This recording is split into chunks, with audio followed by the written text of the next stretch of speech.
an application received from Moderna through an Indian subsidiary, Indian partner of theirs, namely Cipla, has been granted new drug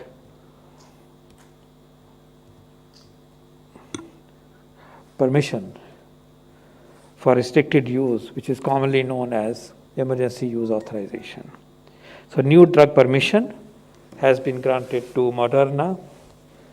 This is the first internationally developed vaccine for which now such permission exists today. And as I said, this new drug permission for restricted use, which is the other name for emergency use authorization, is now in operation.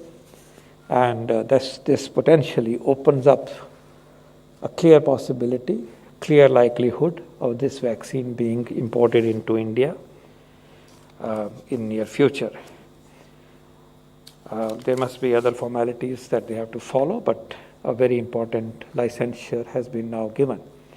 So now there are 4 vaccines with such licensure: Covaxin, Covishield, Sputnik, and Moderna. So our vaccine basket is now richer by this addition. As we have informed here, our efforts to invite and to have other internationally developed vaccines, specifically Pfizer and J&J, also continue. Those processes are on. And also, we are looking forward to increased production and availability of our own vaccines that are being manufactured already in our country.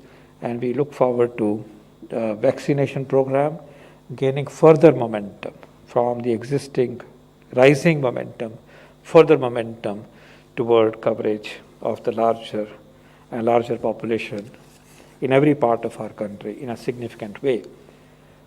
We are also happy to note today that the participation of rural population is to the tune of 56%,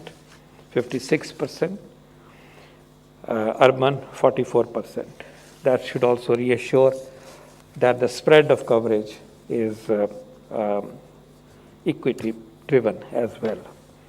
We would like to see increased proportion of women coming to the vaccination booths for receiving the vaccine, and this little skew in the vaccination coverage by gender should also get corrected soon.